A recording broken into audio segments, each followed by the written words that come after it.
The Kavanaugh confirmation controversy. Border children still in custody. Trump's media meltdown. All that and more coming up on PNN. Welcome to Progress News Network, the daily broadcast dedicated to real news for fair-minded Americans. Then first up, the news dissector. Brett Kavanaugh's Supreme Court confirmation hearings kick off this week. He's already a controversial candidate since he was an enthusiastic member of Special Counsel Ken Starr's investigation into the Clintons. Kavanaugh raised eyebrows when he called the case United States versus Nixon a, quote, erroneous decision, given the Supreme Court's likelihood to play a role in Robert Mueller's investigation into President Trump. His past opinions matter.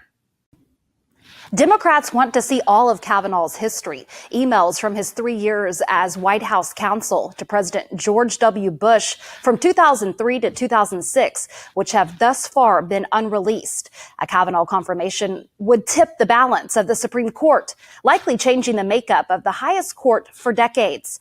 Pro-choice advocates are concerned that his appointment would lead to overturning of Roe versus Wade. Next up, underreported. Remember the story of ICE agents separating children from their parents on the southern border?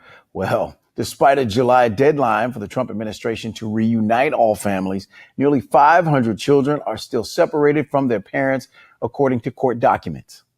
Advocates and government officials claim it could be weeks, months, or longer before they are reunited. Nearly 2/3 of the 497 minors are still in custody, including 22 tender-aged children who are younger than 5. Many of these parents were likely deported in the first weeks of Trump's controversial zero-tolerance policy. We will stay on this story as it develops.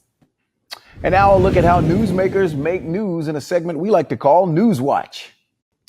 President Trump is lashing out at the media due to reported pressure he is feeling from numerous scandals closing in on the White House. Trump has consistently labeled news as the, quote, enemy of the people and blamed fake news reports and fake books. Sources close to President Trump have claimed that his erratic Twitter behavior is a result of growing concern about Bob Woodward's tell-all. The book, titled Fear, will be released next week on September 11th.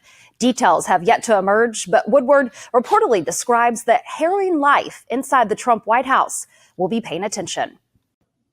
And that's what we've got. Thanks for watching PNN. If you've got feedback, email us at editor@progressnews.network. We'd love to hear from you. See you tomorrow.